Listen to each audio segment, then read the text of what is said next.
and welcome to another episode of VETchat.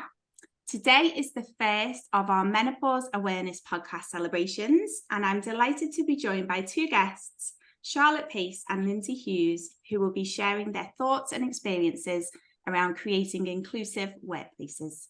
Before we get started, let me hand over to them both for their brief introductions. Do you want to go first, Charlotte? Sure. So I qualified as a veterinary nurse in 2003 whilst working in practice in London.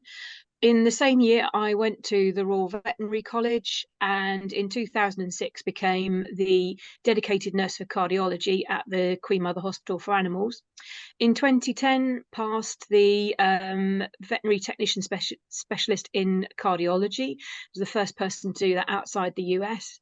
And since then, I've been teaching and writing on matters cardiology and in the veterinary world. And I'm currently BVNA President. Fantastic. That's brilliant. Thank you. And over to you, Lyndsay, please. Hi there. So I'm Lyndsay. I started working in practice in 2002, qualified as a veterinary nurse in 2012. Since then, I've had worked in various first opinion practices in head nurse or management roles. So currently I'm one of the small animal directors of a busy small animal hospital in Wiltshire. I'm jointly responsible for all aspects of running the practice, streamlining processes, auditing, supporting staff development, best practice, as well as bringing a new perspective to the board of directors as the only nurse within the directorship. So alongside working full-time, I'm programs and have various leadership qualifications and currently undertaking CIPD qualifications in HR, and alongside that I also OSCE examine and guest lecture in business management. Fantastic, that's brilliant, thank you. Oh, well, before we get started, I just wanted to say thank you both so much for joining us. I know how busy you are and really appreciate your time for doing this with the webinar vet, so thank you. No problem. Can we start right at the beginning? So just why you both think it's important that we raise awareness about the menopause? Sure, I'm quite happy to kick off if you like, and then Lyndsay, you can take over. So basically, the reason why we think it's important to talk about the menopause is that there was a recent study done by the CIPD in 2019, which said that 3 out of 5 women feel that the menopause affects their working life. And so I think when we've got a profession that is so heavily female dominated, not saying that other people can't experience menopause or perimenopause, but I think it's really important that we recognize this. It's not a protected characteristic, but yet something that affects so many people is something that we really do need to talk about. Brilliant. Anything you want to add, Lyndsay? So I agree with everything that Charlotte's just said about, there's a high proportion of veterinary workers tend to be female, specifically in the nursing side of that. We are predominantly a female-led industry. So obviously for that very reason, but actually for me, it's more than that. It's about raising awareness so that those staff members around the team members that may be going through symptoms of perimenopause or menopause have got the support and there's the awareness within the team. Because I think certainly we'll talk about it a little bit later, but we undertook some training at our practice and we may well have scarred some of the younger members of our leadership team who are in their early 20s, but they were completely surprised by some of the symptoms and how it can impact that they were just completely unaware of. Yeah, absolutely. No, that's a really good point. Thank you. Okay, fantastic. So Charlotte, can I just ask you about any updates or any initiatives that the BVNA are doing that relate specifically to the menopause? Because I think there's a lot going on, isn't there, in that space at the moment? Yeah, there is, and I'm really grateful to be able to tell your listeners all about it. So the BVNA are working in conjunction with the RCVS on a project called VN Futures. And within that, we also then have a subset group, which is diversity, inclusivity, widening participation group. And as part of that this year, we have done a focus on the menopause. And so our Senior Vice President, Alex Taylor, has put together a menopause toolkit, which is available for everybody. So if you just type in BVNA menopause, and it will come up with the toolkit, and like I say, because it's part of the VN Futures project, it's free for everybody. And in that, it's got things like a panel discussion that Lyndsay took part in with a few other people, and also a vet representative as well from the BVA, Anna Judson. Brilliant. And it has blogs, it has interviews, it's also got a load of signposting as well for all manner of different people, because, you know, as I alluded to, menopause, it's stereotypically women and it's stereotypically the hot flushes, but actually it's so much more than that. And, you know, we have issues, things like trans or intersex, or people who are who've maybe not even disclosed to their employer. And so there are helplines there for everybody who may be suffering from this kind of condition. Fantastic. That sounds brilliant. And yeah, we always release a blog with our podcast, so we can absolutely link that on there as well, just to give people want to have an easy way to find it. That sounds amazing. Because yeah, on a similar sort of note, we get a lot of people in our team who are men, and they're like, I don't know where to start with helping people around me with this sort of thing. And I guess it ties in quite nicely, Lyndsay, to what you were saying earlier. Have you got any sort of examples of, you know, challenges like this that people might face in daily practice life? I think there are so many, aren't there? And it kind of goes across multiple professions really, but I suppose from our perspective, you know, all of the symptoms of menopause, perimenopause that we were talking about earlier, they'll be the most common ones that people think about, which will be probably hot flushes. That's what most people will probably come up with and say. But in actual fact, there's loads, isn't there? There's, you know, at least 30 different symptoms that people will come up may experience, and there's, I can't quite remember the percentage breakdown, but there's a, you know, proportion of people that will have minimal symptoms, some will have moderate, and then a smaller proportion that will have extreme. But everybody's journey is completely different. So I think, you know, a lot of the things that affect the team that I work with aren't actually those hot flushes, but for those that do, you know, we've looked at things, for example, uniform, you know, that could be a big issue. So the old tunics that some nurses still wear, they're really thick, and just, you know, having a look at, you can probably see now what I'm wearing, you know, not only is it's a sustainable uniform, it's made from plastic bottles, but it's also keeping you cool when you're hot, and actually for those staff members, when it's cold, actually keeps you warm as well. It's very strange that it does both things, but it does. But there's the things sort of like brain fog, you know, memory loss, how that can affect you mentally as well, not feeling good enough to do your job. So the mental health side of stuff, I think, is huge. And especially, I think, you know, the industry that we're in, we're very caring, but we question ourselves. And, you know, if we're perhaps maybe not quite where we normally are, or where someone would normally expect us to, they might not understand that. And it's having that, you know, we talked about earlier, the education to our whole team. So I think that's probably one of the biggest things, you know, vets and nurses, you know, and our client care team, we're in jobs where we've got a lot of responsibility, and that itself can be a pressure, as well as, you know, my role is I support a big team. Someone will come to me and say, did you get that email? Do you remember that thing that I asked you? And I'm sat there like, oh God, no. So I just feel like, you then feel like you're not doing a good enough job. So I would say actually that's probably one of the biggest challenges. You know, we can change, like I say, the uniform, we can put air conditioning in. It's the mental health support that I think we really need to make sure we're on top of. Absolutely. And I'd just like to come in there as well, because I think Lyndsay's quite right about sort of the other aspect of it. And also, you know, and the reason why we're talking about it is because it still is deemed to be a taboo or embarrassing, but yet it affects so many of us. Yeah, But it's being mindful not to be judgmental. And this is sort of what I say about everything, not just menopause, but one person's journey is totally different to somebody else's. So just because you experience this doesn't mean that other person is going to experience it exactly the same. So it's just being open-minded and recognizing that everybody deals with things differently, or everyone's journey is different. Yeah, absolutely. So are there any sort of like specific changes that either of you are aware of that is going on in the veterinary profession, or anything that you've seen in practice that have, you know, been introduced specifically for the menopause? And is there any sort of like successful stories that you could share around that, please?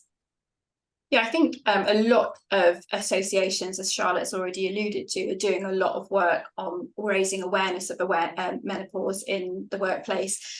Certainly having menopause policies in place is hugely important.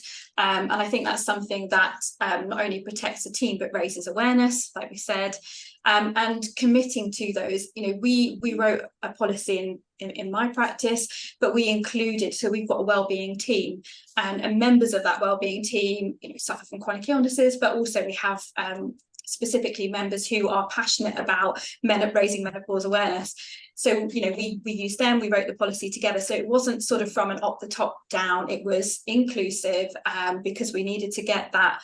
We need to look at the culture. It's the culture that's the biggest issue, I think.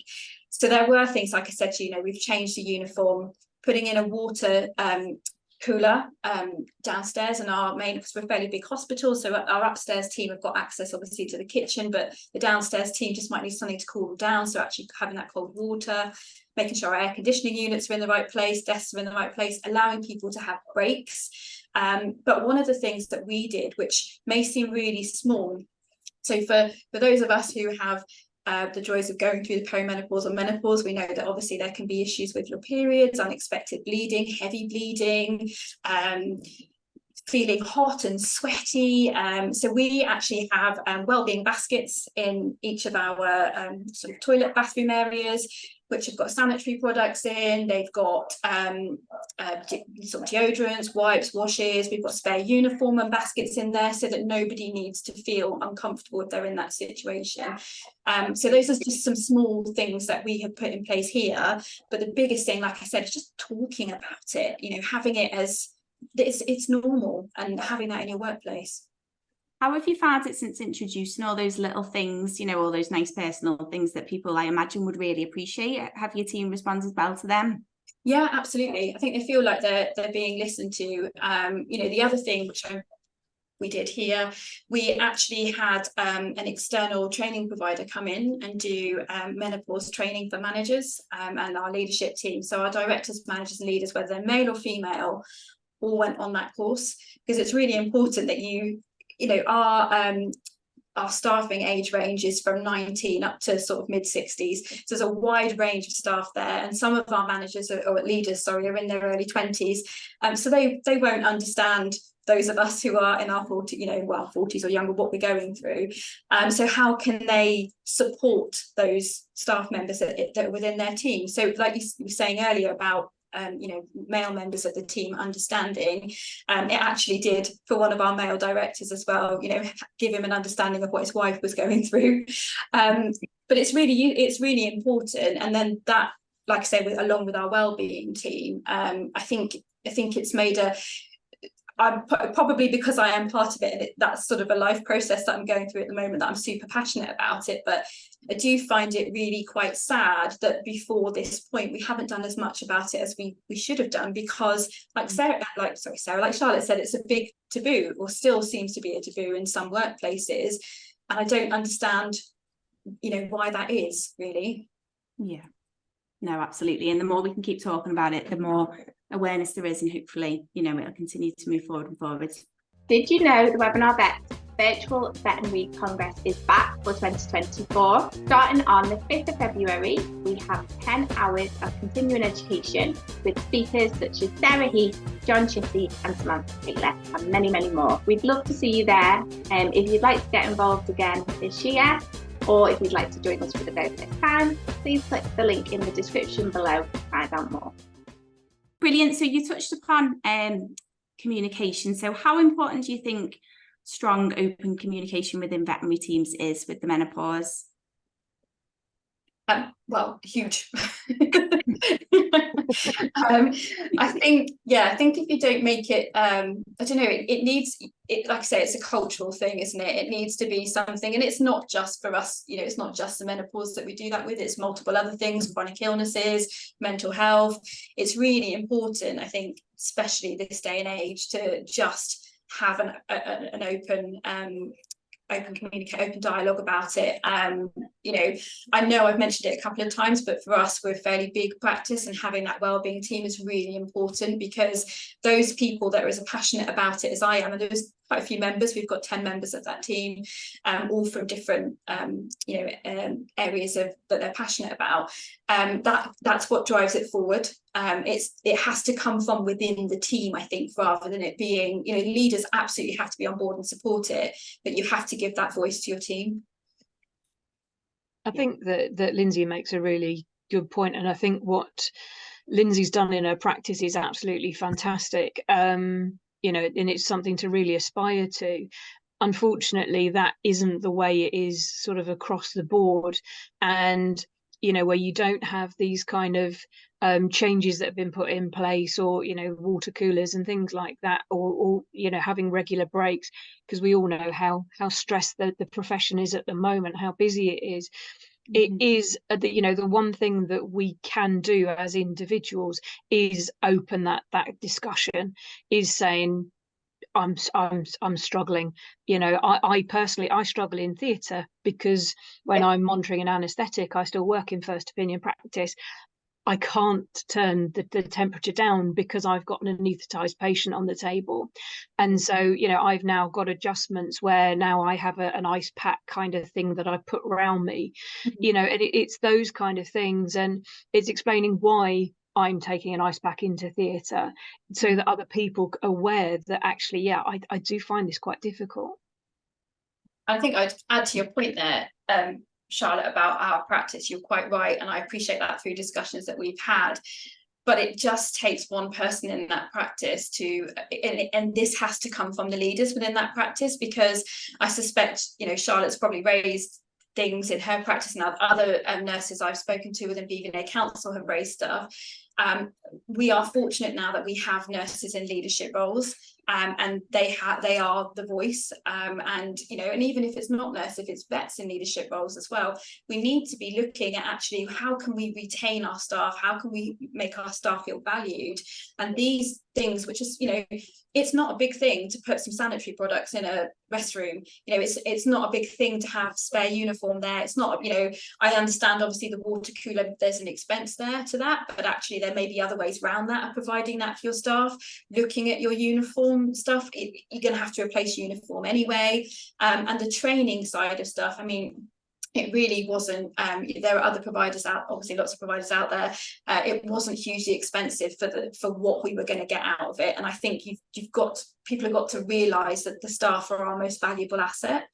And it frustrates me when people say, oh, I haven't got time for that, I can't do it. It doesn't take very long to make those small changes, to sit down and listen. An hour to talk to somebody who is going through something that may help you write a menopause policy, so that everybody then can adhere to that and understand why. It's sad, isn't it, really? Yeah, absolutely. We've actually, as part of this series, we've got a lady called Claire Knox, who's from a company called See Her Thrive, and she's fantastic. She's, you know, if anybody is kind of looking, you know, thinking, where do we start with this sort of thing, you know, would highly recommend her. She does exactly what it sounds like what you did, Lyndsay, where she goes into teams. So yeah, absolutely, couldn't agree more. Brilliant. So in terms of implementing policies and you know, where do practices start? Like, how can they kind of make that first step, if they haven't done already, to create more inclusive and supportive environments for their teams? Want to go, Charlotte, or do you want me? I'm happy to. So with regard to, I would start with having the conversation with your teams. Now, obviously, there's different size teams out there, so whether you do that as a whole practice or whether you do that with specific staff members, but having that conversation, you know, this is something that's important. I think we have to start with that, you know, as a practice, we feel this is important and we would like to do something on this. Would anybody like to get involved? And then I think writing the policy, there's quite a few templates out there, which is why I'm sort of looking at Charlotte. I'm not sure if there is one within the BVA. Is there one in the BVNA? Yeah. There is. Yeah, we've got one in our toolkit. Absolutely. Yeah. So there are templates out there for you to access. I mean, they're there. They're templates, obviously. Feel free to use them. Obviously, I would suggest adapting them to your practice and talking to, like I said, presenting them, having a discussion. Does this work for us? And I would also say that not having having it fluid. So you've set your policy and your protocol, but that doesn't just need to sit there now forever. Like, you can review that, you can update it, you can tweak it. I review all of our policies, depending on what they are, every 6 to 12 months, because things change. And just, you know, continuing to get the staff buy-in, I think, is the most important thing. Absolutely brilliant. And are there, say if you're in if you're in a practice right now and you're listening and you're thinking, oh, I think what we're doing already is enough, but you're not sure, are there any kinds of specific tools that you'd recommend for veterinary teams where they can kind of assess their work environment and identify if there are any areas that might need improvement in terms of the menopause support? I think, again, accessing the toolkits that are available for the associations out there. There is quite a lot of information online about supporting staff with menopause. You know, there's non-veterinary based associations and organisations that can support with that.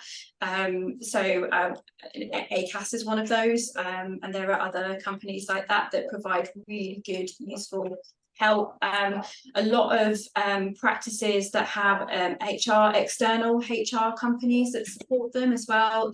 They are brilliant. They will have things from a health and safety point of view that will obviously protect the practice as well, but they'll give you best practice suggestions and ideas, and again, they can help with any risk assessments that you need to do. So there's lots of resources. I think maybe that's sometimes why it seems like a big thing to do, and perhaps maybe stuff doesn't happen, is because it just seems like it's a big job to do, and it doesn't necessarily need to be. Like I said, the templates are there. Just start from those and build, you know, it to the needs of your practice. But there is loads and loads of resources out there that people will be able to access. Fantastic. No, that's brilliant. And again, we can put all that on the blog so people can find that easily. We did an Instagram poll before we kind of knew what specifically we were doing for this campaign. And one thing that was really interesting, we asked our community, do they feel supported in practice around the menopause? And 100% said no, which was quite staggering, really. So I think it's so wonderful to hear all these, little changes, Lyndsay, that you brought in, and all the toolkit, Charlotte, that, they're out there that people might not be aware of. So absolutely, the more we can kind of spread awareness on that, the better. In terms of looking forward, what do you hope to see in terms of progress and support with the menopause in the veterinary profession? I hope that you ask that poll again, that 100% people say they feel supported. That's what I'd like to see. I think there's probably some things that we need to consider, that I forgot to mention before, from a practice leadership perspective, in that we were talking about, obviously, people coming forward because obviously you don't always know if somebody is experiencing symptoms and that's having an impact on them. And we talk about having this open culture, which we can have, but not everybody feels comfortable coming forward. And often it can depend who your line manager is, who your director is, who your it is that you're supposed to go to. So again, it might be worth having a think about that, how your practice is set up. So again, I know we're a bigger practice, but we have a mentor system as well, so that the staff members have someone else that they can go to who isn't in a leadership role, who they can open up to, who then can have that conversation to say, I will take this for you. If you don't feel comfortable, I'll make these suggestions. So I think that's something that is useful to have, but I appreciate, obviously, if you're a small team, it might not always be possible. But I would hope if you were a smaller team that you would have a sort of closer relationship, that you might well be able to feel comfortable saying those things. So I think going forward, I would really like just practices, or anyone listening to this who is in a leadership management role and thinks actually I could make these changes in my practice, like I said, they just need to be small things. It needs to just be having conversations, and those things don't cost money. I know it takes time, but the time, it's so important to make time for your team and your staff. So if more people are having those conversations, little changes that happen then will become bigger conversations, and it just makes such a big difference. I think just to add to that, I completely agree with what Lyndsay said. I think what I would just add is that I think I would really like to get away this shame idea, an embarrassment around something that is perfectly natural. And you know, one of those things is that it's being taken through Parliament, I think, because BVA are working on something which we fully support, which is getting the menopause becoming a protected characteristic, so we're not ashamed to talk about something, like I say, that is perfectly natural to more than half the population. Mm-hmm. Brilliant. Absolutely. I think that ends the podcast perfectly. So thank you both so much. Is there anything final that you just wanted to add that we might not have covered in our conversations today? I don't think so. I think hopefully we've covered most things. Yeah. Just thank you for having us. Thank you. Yes. That's our thing. Absolute pleasure. And please, you know, keep up all the great work with the BVNA, and if the webinar vet can do anything at all to help, then please just let us know. We'd be delighted to. Brilliant. Thank you. Okay. All right. Thank you both. Thanks. Thank you. Bye. Bye. Bye.